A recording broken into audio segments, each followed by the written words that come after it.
Well, I was, by luck and by longevity, part of this process. Yeah. Yeah.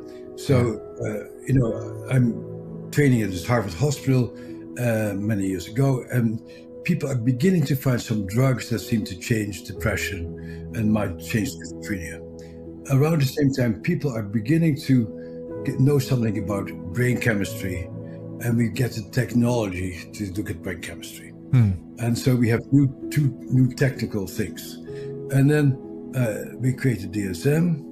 And why did we create it? Actually, started off as research diagnostic criteria, so that if we study the effect of certain antidepressants, a laboratory in Los Angeles and in Boston and London all sort of measure the same thing. And so that's how we start. We started to do drug research at the time that we thought that drugs really would make a big difference.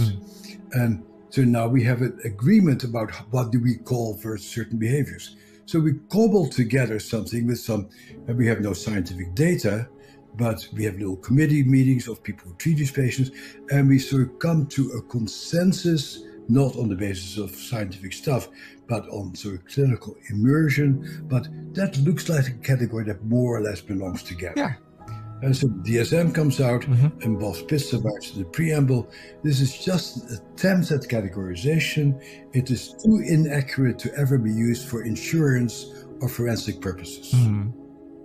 That paragraph disappears in subsequent editions, and now people believe that these lists of symptoms actually are a disease. No, we created this very goodness of our intellect and our minds in order to see what drugs would work for what particular symptoms.